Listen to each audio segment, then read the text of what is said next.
안녕하십니까 대표님. 오늘도 이렇게 즐거운 또 저희가 개성국 TV를 통해서 한성주 장군의 어게인 시사 브리핑을 통해서 좋은 말씀 또 나라의 시사를 듣기 위해서 찾아뵙습니다. 예, 안녕하십니까.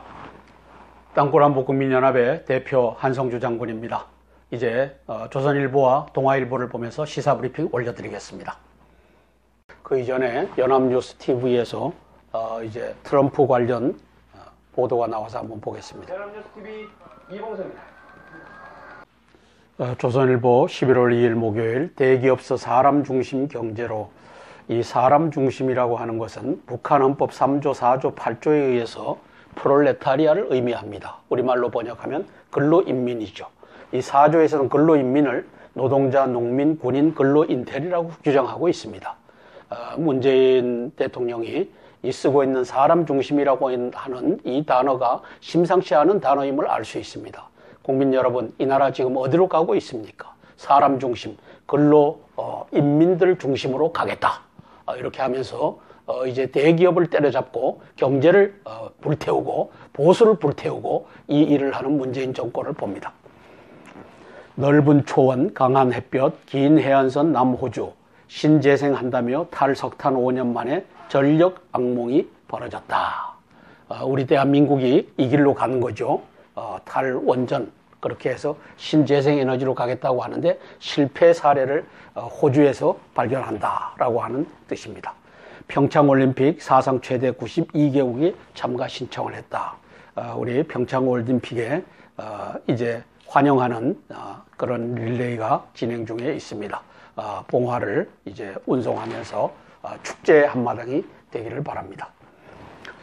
자, 코카콜라 공장이 떠나고 연금 노인은 전기료 제때 못 내 허덕이는 상황이 남호주에서 벌어지고 있습니다. 신재생 역풍에 신음하는 남호주. 석탄 발전 퇴출로 전력 공급 불안, 가스비까지 급등해 엎친 데 덮쳤다. 풍력 태양광 단지도 도심서 멀고 송배전시설 경비도 많이 들어 전기요금 고공행진을 부추기고 있다. 전기료 내고 나면 생활비 빠듯, 해지면 동물처럼 자야 할 지경, 차라리 요금 싼 원자력이 낫다. 이런데 대한민국은 원자력을 포기하겠다고 지금 문재인 정권은 난리를 치고 있습니다. 대한민국의 경제를 죽이고 보수를 불태우겠다고 한 문재인이가 벌이는 일입니다. 진보 성향 노동당 16년 집권하며 신재생 밀어붙여 작년 태풍에 대규모 정전 사태, 신재생에너지 효용성 논란 일어 지방선거 전기료 폭탄이 이슈. 한국 신재생 플랜 지리적 조건 분리에 상당히 험난할 것. 마틴 그린, 리처드 코키시 이 박사들이 얘기합니다. 신재생 에너지 전문가들 조언, 정치적 논리에 휘둘리지 말고 에너지원 선악 구분하면 안 돼. 선과학이 어디 있습니까? 참. 그 다음에 어제 보도를 보셔서도 알겠지만 이제 북한은 원자력 발전소를 만들겠다고 그러고 대한민국은 원자력 발전소를 버리겠다고 하고, 자, 북한이 왜 또 원자력 발전소를 하겠어요? 그것이 싸고 질기니까 하는 거 아닙니까? 그죠? 그런데 거꾸로 가는 대한민국 경제를 보는 겁니다. 중국, 한국이 적극적이라 사드 선심을 썼다. 삼불 이행도 요구했다. 중국이 또 꺼낸 강경화의 약속, 삼불 발언을 약속으로 발표했다. 9월엔 전술핵 폐지 않겠다고 강 외교가 약속했다고 주장했다. 지금 이제 강 외교가 중국에다가 선물한 것이 대한민국의 미래 주권을 포기하겠다라고 하는 이것이니까 이게 얼마나 심각합니까? 인민일보, 이웃의 선의 베푸는 시진핑 천성 해용에 따른 포용이다. 청은 사드 봉인됐다지만 중국, 한국이 삼불 약속했기에 응해준 조건부 봉인으로 해석, 사드 기술적 양보 요구할 수도. 사드 기술적 양보가 뭡니까? 이제 레이더 포착거리를 줄여라. 그 다음에 레이더가 이쪽 방향으로는 중국 방향으로 오지 못하게 해라. 지금 이제 엎친 데 덮친 격으로 저 해적 시진핑의 요구가 본물 터지듯이 대한민국의 이 안보 주권을 침해하는 이 짓거리가 앞으로 계속될 것을 우리는 예견할 수가 있습니다. 중국도 사드 보복타 출혈, 적 1000명 죽이려다 아군 800명 잃은 셈이다 하는 비판이 중국에서도 일고 있습니다. 자, 내년 예산 9년 새 최고 증가율, 올해보다 7.1% 늘어난 429조 원이 되었다. 작은 정부가 선이라는 관념 깨야. 이게 누가 하는 말입니까? 문재인이가 어제 국회에 가서 한 말입니다. 자, 민생 위에 재정 적극 투입, 국가 주도 성장 큰 정부 강조, 재정 건전성 우려 의식한 듯 국가 채무 올해 수준으로 유지하겠다. 거짓말이죠. 국가 채무는 계속 늘어납니다. 경제 성장해도 가계 소득은 줄어든다. 불평등 커지는 구조 바꾸겠다. 연설 절반 이상이 양극화 해소, 대기업 투자 지원 등은 언급 없어. 이게 뭡니까? 사람 중심으로, 그러니까 노동자, 농민, 군인, 프롤레타리아 중심으로 끌고 가겠다. 대기업은 죽든 말든 상관 안 하겠다. 경제가 죽든 말든 상관 안 하겠다. 세금을 걷어갖고 이제는 퍼주겠다. 이 대한민국이 망하는 길로 문재인이가 이걸 편성해서 가고 있습니다. 왕위를 찬탈한 자가 대한민국 국민들을 볼모로 이제 대한민국 중위기에 들어선 것입니다. 대한민국 국민들 깨어나서 저항하지 못하면 당신들은 노예가 됩니다. 저도 노예가 됩니다. 내년 지방선거 때 개헌 국민 투표하자. 이 개헌이 뭡니까? 개헌은 2000년도 6월 15일 김대중이가 김정일과 함께 낮은 단계 연방제로 가겠다. 2007년 10월 4일 노무현이가 낮은 단계 연방제 좋다. 그걸 내가 밀겠다. 이렇게 해서 제3대째 이 종북 간첩단이 정권을 장악하고서 밀어붙이는 것이 뭡니까? 낮은 단계 연방제 개헌입니다. 자, 그래서 저는 전자개표기가 있는 한은 의미가 없다. 김용덕이 전자개표기로 지난 대선에서 대한민국 국민들의 표를 훔친 김용덕 선관위원장이 있는 한 아무런 의미가 없다. 우리 홍준표 대표님, 제발 작년 이 대선의 부정투표에 대해서 이제는 말 좀 하시오. 제발. 문 대통령 항의 플래카드 든 한국당 의원들과 일일이 악수했다. 여기 플래카드가 뭐가 들어왔나 봅시다. 북핵 규탄 뭐라고 썼고요. 민주주의 유린 방송장악 저지하고 썼습니다. 이 힘이 없는 한국당 의원들을 봅니다.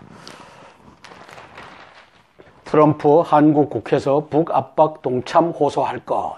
백악관 7일 방한 앞두고 밝혀 DMZ는 안 가기로 결론을 했다. 북핵과 함께 경제도 핵심 논의, 한미 FTA 개정 필요성 말할 것. DMZ 대신 평택 미군 캠프를 방문한다. 군사비 분담 한국 역할을 강조하고 장녀 이방카는 방한 면담서 빠졌다. 한반도 상황 트럼프 방한 지나면 일단락된다. 문 대통령 연설 외교안보 이렇게 얘기하고 있는데 지켜볼 일입니다. 민국은 38도선 이남의 유일한 합법정부. 이 얘기는 이 사람이 한 얘기인데 38도선 이북의 유일한 합법정부는 북한이다 라고 하는 좌편향 교과서 필자가 대한민국 역사박물관장에 임명됐습니다. 네? 문학의 코드 인사 본격화 분석. 진보 좌파 계열 역사학자로 알려진 주 관장은 2013년 좌편향 논란을 빚은 천재교육의 고교 한국사 교과서 대표 필자였다. 이 교과서는 1948년 12월이 유엔 총회가 대한민국을 한반도의 유일한 합법정부로 승인했다는 사실을 유의하라는 역사교과서 집필 기준을 무시하고 38도선 이남의 유일한 합법정부가 대한민국이라고 서술했다. 즉 유엔에서도 한반도의 유일한 합법정부는 대한민국이라고 했는데 네. 이자는 38도선 이남의 유일한 합법정부라고 했던 자가 대한민국 역사박물관장에 올라섭니다. 이 종북 간첩들이 대한민국의 모든 시스템을 장악하는 일을 지금 문재인이와 임종석이가 대한민국을 이제 낮은 단계의 연방제로 갈 수 있는 사회주의 국가로 끌고 가는 모습을 우리가 보고 있는 겁니다. 어떻게 좌파가 저런 것을 임명하고 좌파가 지금 뭐든지 차지하는 세상이 지금 대한민국은 공산주의 혁명이 완료됐습니다. 다 갖다가 앉히고 오늘 또 누구죠? 고영주 씨를 네. 이제 해임한다라고 하는 걸 의결했잖아요. 누구를 앉혀서? 방송통신위원장을 앉혀갖고 문재인 정부 출범 이후 김용직 대한민국 역사박물관장, 이기동 한국학중앙연구원장, 김호섭 동북아 역사재단 이사장 등 전 정부에서 임명된 역사 관련 기관장들이 잇따라 자진 사퇴했다. 최종 임명을 남겨두고 있는 교육부 산하 한국학중앙연구원 원장에는 역시 진보 좌파, 무슨 놈의 진보입니까? 종북 좌파 계열 한국 근현대사 연구자이며 노무현 정부에서 진실과 화해를 위한 과거사 정리위원장을 지낸 안병우 가톨릭대 명예교수가 선임된 상태다. 김호섭 동부가 역사재단 이사장은 아직 후임이 정해지지 않았다. 지금 대한민국에 다 끝났어요. 지금 대한민국은 공산주의자들이, 사회주의자들이, 종북 간첩단들이 지금 다 말아먹고 있는 상황입니다. 국민저항권을 발동하지 않으면 낮은 단계의 연방제로 가서 김정은의 노예가 될 수밖에 없습니다. 이 나라 어찌 하겠습니까? 심각한 정도가 아니죠. 심각한 정도가 아닙니다. 한국 무시하는 나라들은 있는데 우리에겐 없는 것이 뭐냐? 양상훈이가 이렇게 썼습니다. 싸울 결기가 없는 나라가, 결의라고 썼지만 저는 결기라고 읽습니다. 싸울 결기가 없는 나라가 평화 지키는 방법은 싸울 결기 가진 나라의 노예되는 것뿐이다. 지금 이 짓을 문재인이가 이제 국회에 들어가서 전쟁은 없다, 전쟁은 안 된다, 이 짓을 하고 있는 겁니다. 양상훈이가 여기에 일침을 놓고 있는 겁니다. 일침을 놔도 개 돼지가 되어버린 대한민국 국민들이 뭘 하겠습니까? 자, 결기 없어 무시당하고 북핵 못 막는 것이다. 한번 읽어볼까요? 한중 사드 갈등 합의 밑바닥에는 한국 무시가 흐르고 있다고 느낀다. 시진핑이 미국 대통령에게 한국은 중국의 일부였다고 했을 때 그 무시다. 있지도 않은 중국의 피해에 대한 우려는 유념하고 지금 당장 핵 인질이 돼 사드를 배치할 수밖에 없는 한국인 5,100만 명의 안위에 대한 유념은 없는 게 이 합의다. 한중 관계는 이렇게 등급과 서열이 정해져 가고 있다. 한국은 중국의 노예가 되고 있다. 문재인은 스스로 시진핑의 노예가 되는 길을 강경화를 통해서 택했다. 5,100만을 시진핑의 노예로 갖다 놓았다. 사드, 북쪽에서도 날라오고 중국에서도 날라오는 이 핵미사일을 막을 수 있는 이 수단을 우리는 안 갖다 놓겠다라고 하는 강경화의 입을 통해서 했다. 5,100만 국민 여러분, 우리가 이제는 국민 저항권을 발동하지 않은 대한민국을 송두리째 김정은에게 갖다 바친 외란 이후의 조선은 싸움을 포기한 나라였다. 싸움을 포기한 나라가 평화를 지키는 방법은 싸울 겨를이 가진 나라의 노예가 되는 것뿐이다. 조선은 중국의 발 아래에 있다가 일본의 노예가 됐다. 지금 정부는 어떤 경우에도 전쟁은 안 된다고 한다. 김정은이 핵으로 우리를 깔고 앉아도 전쟁은 안 된다는 것이다. 김정은에게 돈 주고 목숨을 연명하자는 얘기다. 모두가 죽기 싫고 살기 쉽다. 그런데 정말 돈 줄 테니 살려달라고 하면 살려줄까? 살려고 하면 죽고 죽고자 하면 산다는 것은 영화에나 나오는 대사인가? 그래도 우리 정치인들은 오늘도 국민의 결을 모으는 것이 아니라 깨는데 열중하고 있다. 양상훈의 양심이 지금은 이렇게 쓰고 있다. 그러네요. 저 사람이. 국정원 특수활동비를 살펴보겠습니다. 박근혜 청와대 이재만 안봉근 전 비서관이 국정원에서 40억 원 이상을 받은 혐의로 31일 체포됐다. 금액이나 돈을 받은 방법이 도를 넘었다. 이렇게 대놓고 국정원 돈을 갖다 썼나 싶다. 검찰은 이들 혐의가 관행으로 볼 수준을 뛰어넘는다고 했다. 이들이 돈 일부를 개인적으로 사용했는지 여부도 드러날 것이다. 그러나 역대 정부 모두가 자유롭지 않다는 반발이 있는 것도 사실이다. 이 대목이 중요해요. 야당에선 김만복 전 국정원장 조사 요구도 나왔다. 노무현의 국정원장이죠. 검찰은 그럴 생각이 없을 것 같아. 얼마 전 구속된 국정원 전 간부가 노무현 정부 때도 심리전단 활동이 있었다고 하자 검사가 물타기 하지 말라고 했다는 게 지금 검찰 분위기라고 한다. 이거 진짜 심각하네요. 검찰이 노무현 때 거는 나는 건들지 않겠다. 박근혜 거만 건들겠다. 이게 검찰이 하는 얘기입니다. 이를 어찌 하겠습니까? 대한민국은 이 촛불혁명으로 좌파 이 종북 간첩단이 다 장악했으니 이를 어찌 하겠습니까? 평창올림픽 먼저 국민 신바람 일어나게 해야 된다. 동의합니다. 세금으로 선심 넘쳐난 대통령 시정연설. 자, 문재인이가 세금으로 선심 쓰는 일을 합니다. 문 대통령은 새 정부가 도입한 각종 복지 지출 항목을 일일이 열거하기도 했다. 우선 공무원 3만 명을 늘리겠다고 했다. 세금 내고 하는 겁니다. 이들에게 들어가는 월급, 연금 등 모두가 국민 세금이다. 중소기업이 청년 3명을 정규직으로 채용할 경우 1명분 임금을 정부가 지원해주는 제도도 적용 대상을 늘린다고 한다. 세금입니다.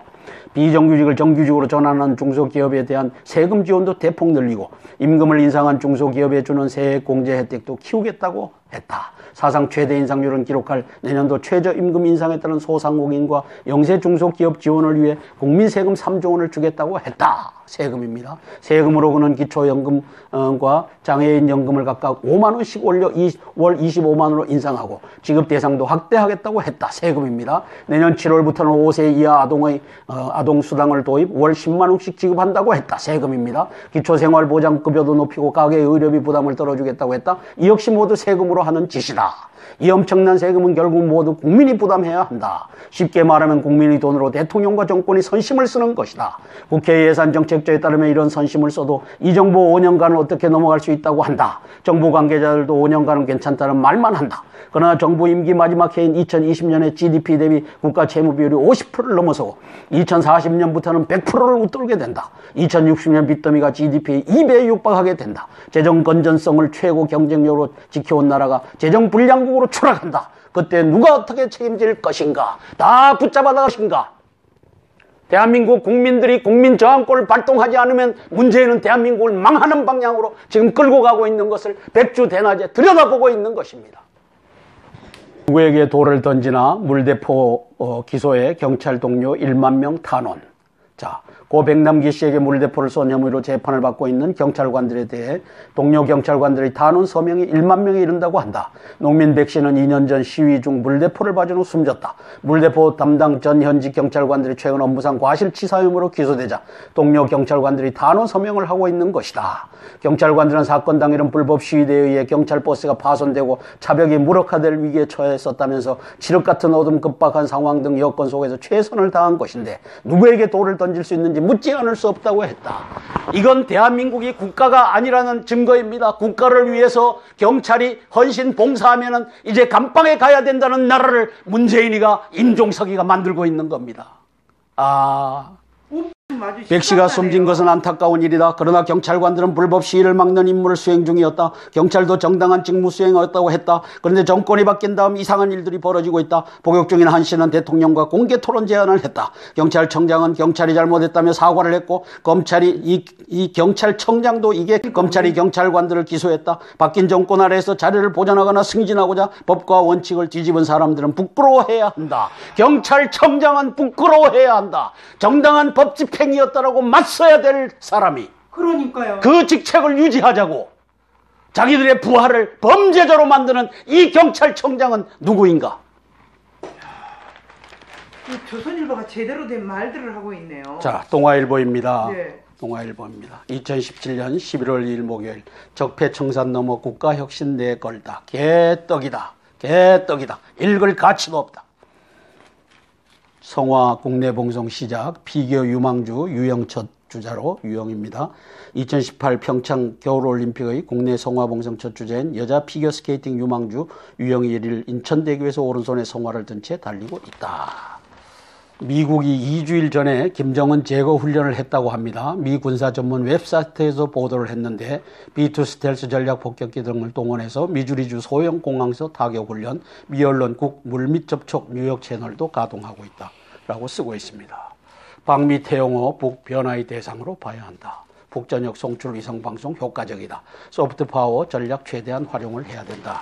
정권 개헌, 선거구제 개편을 권력구조는 언급 안 해. 문 대통령 미래비전 제시의 방점, 청와대 적폐청산 용어 아예 안 쓰려다. 국가혁신 설명위에 딱 한 번을 넣었다. 공수처, 나와 주변부터 수사 대상, 공통공약, 안보협조 특별히 부탁, 국회 10대 협조과제를 당부한 문 씨입니다. 문재인 1일 밝힌 10대 과제, 국가정보원 개혁하겠다. 국가정보원을 간첩 못 잡는 조직으로 개편하겠다. 이렇게 얘기합니다.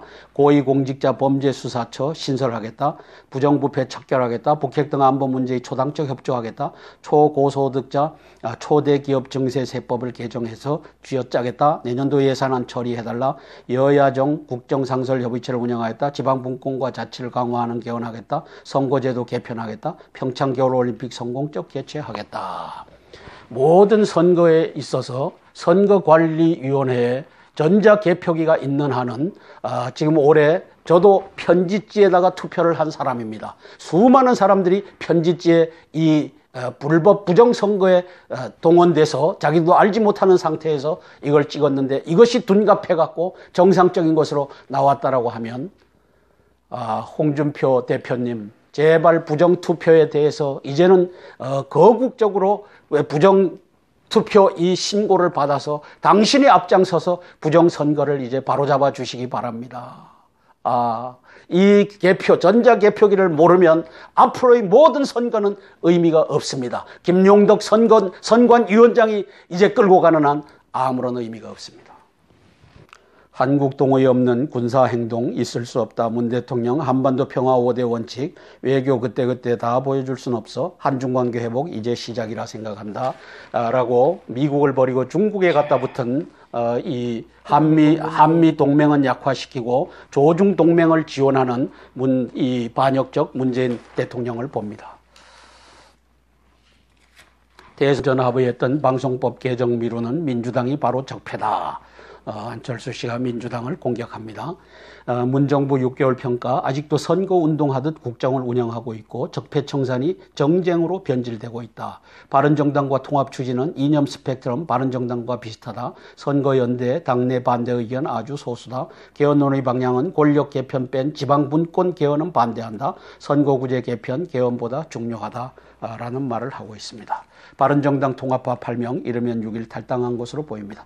보수 통합 운명의 일주일. 바른정당 의원들이 1일 오후 국회에서 의원총회를 열어 자유한국당과의 재통합 문제를 논의했지만 결론을 내지 못했다. 통합파인 황영철 의원과 이종구 의원 사이에 통합파 수장인 김무성 의원이 자리에 휴대전화를 확인하고 배신자 있다. 아닌가요? 배신자들이죠. 아니 이들이 다 배신자입니다. 다 결국은 배신자예요? 박근혜 대통령, 죄도 없는 박근혜 대통령의 죄를 물어 탄핵 결의란을 만들어냈던 자들이 이들 배신자입니다. 자, 열린 시선의 미 선제 타격론과 우리 부실한 대응에서 나왔습니다. 지난주 제임스 매티스 국방장관은 판문점에서 우리 목표는 전쟁이 아니라 완전하고 검증 가능하며 불가역적 한반도 비핵화다라고 했다. 하지만 미국은 군사 옵션을 테이블 위에 빈틈없이 준비하고 있다. 북핵의 폭발적 위험성은 인도, 파키스탄, 이스라엘 경우와는 딴판이다. 북한은 70년간 전천후 무력 도발과 압제로 지탱된 국제공인 불량 국가다. 폭정왕조, 테러리스트, 범죄국가, 노예국가로 악명 높은 북한 손에 핵이 쥐어진다면 종말론적 대재앙이 될 것이다. 트럼프 대통령은 트위터에서 25년간 실패로 족하다. 나는 실패하지 않는다. 반드시 내가 해결할 것이다. 믿어달라고 하건했다. 중국 카드와 외교 군사적 압박의 소진 끄트머리엔 선제 타격이 필연적이다. 트럼프 대통령은 무슨 수를 쓰든 고질적 북핵 문제를 다음 정권으로 떠넘기진 않을 것이다. 하지만 국제규범을 중시하는 미국이 무모하게 선제 타격하진 않을 것이다.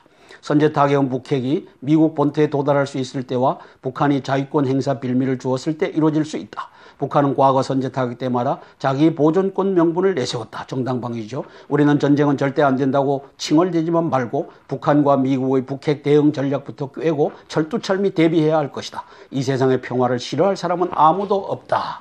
그러나 전쟁은 완벽하게 준비해야 된다. 송영부 국방장관을 시켜 만일의 경우 북한 핵을 해결하기 위하여 트럼프 대통령이 선제 공격을 할 때 어떻게 대한민국의 한미연합 전력이 움직여야 될지를 준비하도록 하는 것이 이 국민들이 문재인 대통령이 찬탈한 대통령직위가 갖고 있는 사명이라는 것을 깨달아 알고 이제는 준비해야 된다. 이 글을 여기에다 쓴 것입니다.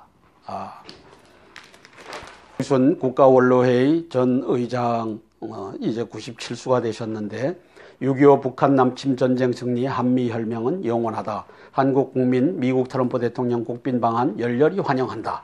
99% 한국 국민 한미 동맹 절대 존중한다. 다만 1% 종북 폐당 난동 개의치 말라. 이렇게 썼습니다. 한번 읽어볼게요. 6.25 남침 전쟁 일으켜 민족사에 가장 참혹한 500만 희생자를 낸 김일성. 박정희는 5.16 혁명 일으켜 세계 최빈 농업국을 산업화 대국으로 만들었다. 오늘날 대한민국은 박정희가 닦아놓은 탄탄대로 위에 10대 경제 대국으로 우뚝 섰다. 김일성, 김정일, 김정은은 단번에 100만 명 살상할 수 있는 핵무기 개발로 세계를 협박하고 있다. 한민족 역사상 누가 높이 평가받아야 하는가? 휴가철 200만 명 인천공항을 거쳐 해외여행을 떠는 대한민국. 반면 굶주리고 헐벗다 못해 도망강 압록강 건너 목숨 걸고 탈출하는 북한 주민. 21세기 유일 3대 세습 조선민주주의 공화국. 친형 고모부 장관들 재판도 없이 죽이는 참혹한 김정은 집단. 그들을 앞에 두고 그 누가 박정희 위협을 감히 짓밟는단 말인가? 한국전쟁 때 미국의 많은 젊은이들이 목숨 바친 숭고한 희생을 어느 누가 부정할 수 있단 말인가? 트럼프 대통령님, 한미 동맹을 지켜주시고 이제 북한 핵 문제도 해결해 주시길 바랍니다. 사설입니다. 경제 39회 적폐 청산 1회 언급, 국정방향 전환 신호탄인가?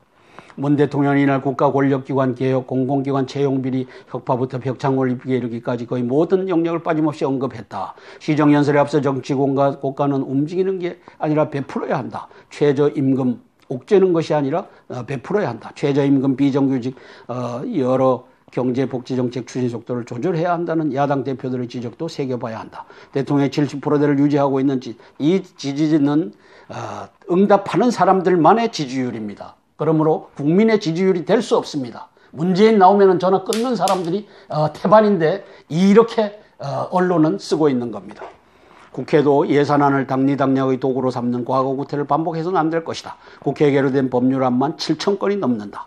밤을 새워 법안과 예산안을 심리해도 모자랄 판이다. 이번 정기국회가 내년 지방선거 성패의 분수령이 된다는 각오로 여야 모두 제대로 일하는 국회상을 보여줘야 할 것이다. 운전성론, 재차 강조한 문 대통령의 한반도 5원칙. 이로써 문재인 정부의 군사 옵션 반대, 대화 우선의 평화주의 지향은 더욱 분명해졌다. 전쟁은 안 된다. 그러면 평화를 원하거든 전쟁을 대비하라고 하는 옛 사람들과 이러한 것은 무용지물이 되는 것이죠. 전쟁은 안 된다. 우리는 굴욕적 외교만 있을 뿐이다. 대한민국 국민 5,100만 명은 이제 북한이 핵으로 위협하기만 하면 예서 우리는 당신의 노예입니다라고 할 준비되어 있다. 이것을 천명한 문재인 정권입니다. 이를 어찌하겠습니까? 왕자를 찬탈하여 대한민국 5,100만을 이제 낮은 단계의 연방제로 북한에 갖다 바치려고 하는 문재인 정권을 타도하지 않으면 이 나라에는 미래가 없습니다. 이상입니다. 질문을 하나 좀 하고 싶습니다. 이번에 외국을 다니면서도 나라 위기마다 외국을 다니면서도 나라의 위기 때 지켰던 국민들이 있습니다. 그들은 모두 하나가 됐었습니다. 근데 지금 대한민국의 우파들은 여기서 여기서 막 이렇게 갈라지고 지금 이렇게 해서 트럼프 대통령님을 환영한다 뭐한다 지금 너무 많은 이야기들이 오고가 있어서 차라리 연락이 오고 있습니다. 정말 어디를 나가야 되는지 모르겠다고. 그런데 좌파는 일사불란하게 하나하나 저렇게 정권을 찬탈하듯이 요직에 지금 들어가고 있지 않습니까? 그럼요. 우리 한성주 대표님께서는 어떤 마음으로 이번 트럼프 대통령님의 오셨을 때 방한 때 우리 국민, 애국자들이 외국을 다녀보시면서 그들의 국민 저항 운동으로 나라를 지켰듯이 어떻게 했으면 좋겠습니까? 트럼프 대통령을 환영하는 행사에는 그게 동시간대에 이루어지지 않는다면 다 나가서 참여하는 것이 좋습니다. 그 다음에 동시간대에 이루어진다면 이제는 선별적으로 자기가 좋아하는 곳에 나갈 수밖에 없습니다. 그렇게 해서 트럼프 대통령을 환영하고 한미동맹을 지켜달라고 그 다음에 북한 핵 문제를 해결해달라고 만일 전쟁 비용이 든다면 국민들은 쉐어링, 전비를 분담할 의사가 있다는 것을 밝히면 될 것입니다. 아주 중차대한 시기에 트럼프 대통령께서 이제 대한민국을 국민 자격으로 방문하시는데 대대적으로 환영할 필요가 있습니다. 네, 고맙습니다. 우리나라는 알지도 못하는 나라입니다. 삼성을 더 압니다. 더 알기 때문에 오히려 저희 나라는 모릅니다. 그래서 태극기 집회에 나가시는 분들은 자기가 원하는 곳에 진정으로 나가서 태극기 흔들어 주십시오. 성조기를 흔들어 주시고요. 그래서 대한민국의 위급함을 알려야 할 것 같습니다. 개성국TV의 윤에스더입니다. 감사합니다. 010-5368-1782 감사합니다. 다만 앞에서 리더하시는 분들 태극기를 이용해서 태극기 민심을 이용해서 돈을 가지고 이용하지 마십시오. 정말 양심의 호소드립니다. 좌파가 그 사이에 판치고 있습니다. 우파들 단결하여 주셔서 진심으로 대한민국을 걱정해 주시면 감사드리겠습니다. 대한민국 반드시 자유민주주의여야 합니다. 고맙습니다. 한성주 장군의 어게인 시사브리핑 땅굴안보 국민연합의 윤에스더 PD입니다. 감사합니다.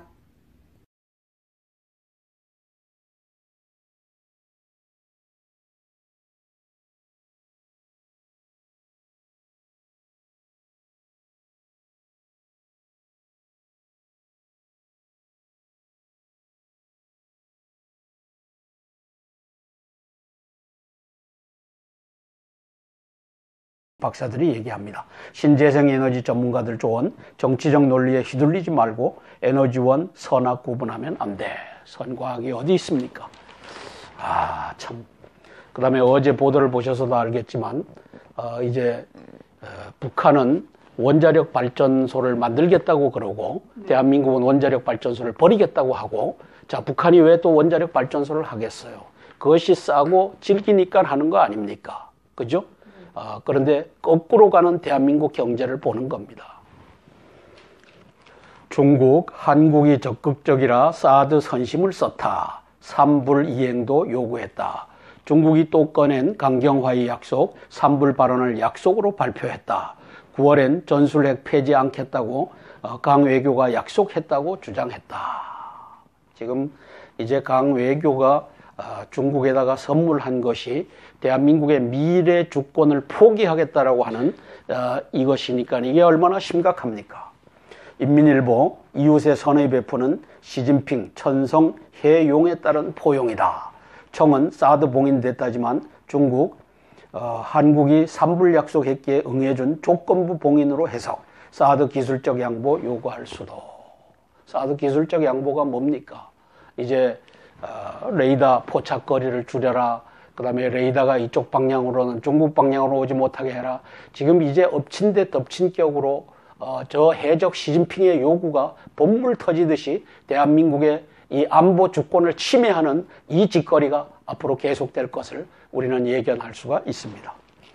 중국도 사드 보복타 출혈, 적 1000명 죽이려다 아군 800명 잃은 셈이다 하는 비판이 중국에서도 일고 있습니다. 자, 내년 예산 9년 새 최고 증가율, 올해보다 7.1% 늘어난 429조 원이 되었다. 작은 정부가 선이라는 관념 깨야. 이게 누가 하는 말입니까? 문재인이가 어제 국회에 가서 한 말입니다. 자, 민생 위에 재정 적극 투입, 국가 주도 성장 큰 정부 강조, 재정 건전성 우려 의식한 듯 국가 채무 올해 수준으로 유지하겠다. 거짓말이죠. 국가 채무는 계속 늘어납니다. 경제 성장해도 가계 소득은 줄어든다. 불평등 커지는 구조 바꾸겠다. 연설 절반 이상의 양극화 해소, 대기업 투자 지원 등은 언급 없어. 이게 뭡니까? 사람 중심으로, 그러니까 노동자, 농민, 군인, 프롤레타리아 중심으로 끌고 가겠다. 대기업은 죽든 말든 상관 안 하겠다. 경제가 죽든 말든 상관 안 하겠다. 세금을 걷어갖고 이제는 퍼주겠다. 이 대한민국이 망하는 길로 문재인이가 이걸 편성해서 가고 있습니다. 왕위를 찬탈한 자가 대한민국 국민들을 볼모로 이제 대한민국 죽이기에 들어선 것입니다. 좌파가 저런 것을 임명하고 좌파가 지금 뭐든지 차지하는 세상이 지금 대한민국은 공산주의 혁명이 완료됐습니다. 다 갖다가 앉히고 오늘 또 누구죠? 고영주 씨를 이제 해임한다라고 하는 걸 의결했잖아요. 누구를 앉혀서? 방송통신위원장을 앉혀갖고 문재인 정부 출범 이후 김용직 대한민국 역사박물관장, 이기동 한국학중앙연구원장, 김호섭 동북아 역사재단 이사장 등 전 정부에서 임명된 역사 관련 기관장들이 잇따라 자진 사퇴했다. 최종 임명을 남겨두고 있는 교육부 산하 한국학중앙연구원 원장에는 역시 진보 좌파, 무슨 놈의 진보입니까? 종북 좌파 계열 한국 근현대사 연구자이며 노무현 정부에서 진실과 화해를 위한 과거사 정리위원장을 지낸 안병우 가톨릭대 명예교수가 선임된 상태다. 김호섭 동북아 역사재단 이사장은 아직 후임이 정해지지 않았다. 지금 대한민국에 다 끝났어요. 지금 대한민국은 공산주의자들이, 사회주의자들이, 종북 간첩단들이 지금 다 말아먹고 있는 상황입니다. 국민저항권을 발동하지 않으면 낮은 단계의 연방제로 가서 김정은의 노예가 될 수밖에 없습니다. 이 나라 어찌 하겠습니까? 심각한 정도가 아니죠. 심각한 정도가 아닙니다. 한국 무시하는 나라들엔 있는데 우리에겐 없는 것이 뭐냐? 양상훈이가 이렇게 썼습니다. 싸울 결기가 없는 나라가, 결의라고 썼지만 저는 결기라고 읽습니다. 싸울 결기가 없는 나라가 평화 지키는 방법은 싸울 결기 가진 나라의 노예되는 것뿐이다. 지금 이 짓을 문재인이가 이제 국회에 들어가서 전쟁은 없다, 전쟁은 안 된다, 이 짓을 하고 있는 겁니다. 양상훈이가 여기에 일침을 놓고 있는 겁니다. 일침을 놔도 개 돼지가 되어버린 대한민국 국민들이 뭘 하겠습니까? 자, 결기 없어 무시당하고 북핵 못 막는 것이다. 한번 읽어볼까요? 한중 사드 갈등 합의 밑바닥에는 한국 무시가 흐르고 있다고 느낀다. 시진핑이 미국 대통령에게 한국은 중국의 일부였다고 했을 때 그 무시다. 있지도 않은 중국의 피해에 대한 우려는 유념하고 지금 당장 핵 인질이 돼 사드를 배치할 수밖에 없는 한국인 5,100만 명의 안위에 대한 유념은 없는 게 이 합의다. 한중 관계는 이렇게 등급과 서열이 정해져 가고 있다. 한국은 중국의 노예가 되고 있다. 문재인은 스스로 시진핑의 노예가 되는 길을 강경화를 통해서 택했다. 5,100만을 시진핑의 노예로 갖다 놓았다. 사드. 북쪽에서도 날라오고 중국에서도 날라오는 이 핵미사일을 막을 수 있는 이 수단을 우리는 안 갖다 놓겠다라고 하는 강경화의 입을 통해서 했다. 5,100만 국민 여러분, 우리가 이제는 국민 저항권을 발동하지 않은 대한민국을 송두리째 김정은에게 갖다 바친 외란 이후의 조선은 싸움을 포기한 나라였다. 싸움을 포기한 나라가 평화를 지키는 방법은 싸울 겨를이 가진 나라의 노예가 되는 것뿐이다. 조선은 중국의 발 아래에 있다가 일본의 노예가 됐다. 지금 정부는 어떤 경우에도 전쟁은 안 된다고 한다. 김정은이 핵으로 우리를 깔고 앉아도 전쟁은 안 된다는 것이다. 김정은에게 돈 주고 목숨을 연명하자는 얘기다. 모두가 죽기 싫고 살기 쉽다. 그런데 정말 돈 줄 테니 살려달라고 하면 살려줄까? 살려고 하면 죽고 죽고자 하면 산다는 것은 영화에나 나오는 대사인가? 그래도 우리 정치인들은 오늘도 국민의 결을 모으는 것이 아니라 깨는데 열중하고 있다. 양상훈의 양심이 지금은 이렇게 쓰고 있다. 그러네요. 저 사람이. 국정원 특수활동비를 살펴보겠습니다. 박근혜 청와대 이재만 안봉근 전 비서관이 국정원에서 40억 원 이상을 받은 혐의로 31일 체포됐다. 금액이나 돈을 받은 방법이 도를 넘었다. 이렇게 대놓고 국정원 돈을 갖다 썼나 싶다. 검찰은 이들 혐의가 관행으로 볼 수준을 뛰어넘는다고 했다. 이들이 돈 일부를 개인적으로 사용했는지 여부도 드러날 것이다. 그러나 역대 정부 모두가 자유롭지 않다는 반발이 있는 것도 사실이다. 이 대목이 중요해요. 야당에선 김만복 전 국정원장 조사 요구도 나왔다. 노무현의 국정원장이죠. 검찰은 그럴 생각이 없을 것 같아. 얼마 전 구속된 국정원 전 간부가 노무현 정부 때도 심리전단 활동이 있었다고 하자 검사가 물타기 하지 말라고 했다는 게 지금 검찰 분위기라고 한다. 이거 진짜 심각하네요. 검찰이 노무현 때 거는 나는 건들지 않겠다. 박근혜 거만 건들겠다. 이게 검찰이 하는 얘기입니다. 이를 어찌 하겠습니까? 대한민국은 이 촛불혁명으로 좌파 이 종북 간첩단이 다 장악했으니 이를 어찌 하겠습니까? 평창올림픽 먼저 국민 신바람 일어나게 해야 된다. 동의합니다. 세금으로 선심 넘쳐난 대통령 시정연설. 자, 문재인이가 세금으로 선심 쓰는 일을 합니다.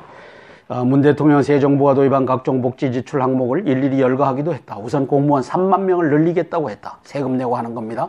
이들에게 들어가는 월급, 연금 등 모두가 국민 세금이다.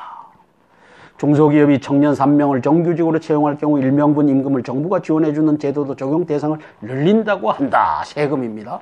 비정규직을 정규직으로 전환하는 중소기업에 대한 세금 지원도 대폭 늘리고 임금을 인상한 중소기업에 주는 세액 공제 혜택도 키우겠다고 했다. 사상 최대 인상률은 기록할 내년도 최저임금 인상에 따른 소상공인과 영세 중소기업 지원을 위해 국민세금 3조 원을 주겠다고 했다. 세금입니다. 세금으로 그는 기초연금과 장애인연금을 각각 5만 원씩 올려 월 25만 원으로 인상하고 지급 대상도 확대하겠다고 했다. 세금입니다. 내년 7월부터는 5세 이하 아동수당을 도입 월 10만 원씩 지급한다고 했다. 세금입니다. 기초생활보장급여도 높이고 가계 의료비 부담을 덜어주겠다고 했다. 이 역시 모두 세금으로 하는 짓이다. 이 엄청 안녕하십니까 대표님. 오늘도 이렇게 즐거운 또 저희가 대성국 TV를 통해서 한성주 장군의 어게인 시사 브리핑을 통해서 좋은 말씀 또 나라의 시사를 듣기 위해서 찾아뵙습니다. 예, 안녕하십니까. 땅굴한복국민연합의 대표 한성주 장군입니다. 이제 조선일보와 동아일보를 보면서 시사 브리핑 올려드리겠습니다. 그 이전에 연합뉴스 TV에서 이제 트럼프 관련 보도가 나와서 한번 보겠습니다. 연합뉴스 TV 이봉서입니다. 조선일보 11월 2일 목요일 대기업서 사람 중심 경제로 이 사람 중심이라고 하는 것은 북한 헌법 3조, 4조, 8조에 의해서 프롤레타리아를 의미합니다. 우리말로 번역하면 근로인민이죠. 이 4조에서는 근로인민을 노동자, 농민, 군인, 근로, 인텔이라고 규정하고 있습니다. 문재인 대통령이 이 쓰고 있는 사람 중심이라고 하는 이 단어가 심상치 않은 단어임을 알 수 있습니다.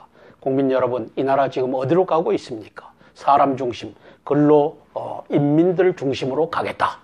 이렇게 하면서 이제 대기업을 때려잡고 경제를 불태우고 보수를 불태우고 이 일을 하는 문재인 정권을 봅니다.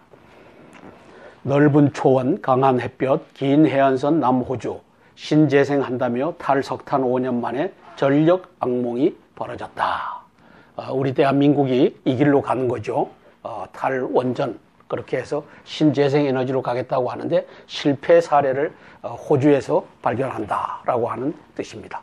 평창올림픽 사상 최대 92개국이 참가 신청을 했다.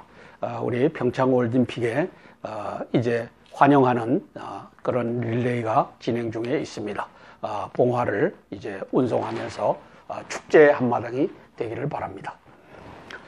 자, 코카콜라 공장이 떠나고 연금 노인은 전기료 제때 못 내 허덕이는 상황이 남호주에서 벌어지고 있습니다. 신재생 역풍에 신음하는 남호주. 석탄 발전 퇴출로 전력 공급 불안, 가스비까지 급등해 엎친 데 덮쳤다.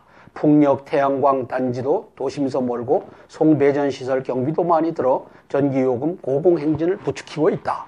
전기료 내고 나면 생활비 빠듯 해지면 동물처럼 자야 할 지경. 차라리 요금 싼 원자력이 낫다. 이런데 대한민국은 원자력을 포기하겠다고 지금 문재인 정권은 난리를 치고 있습니다.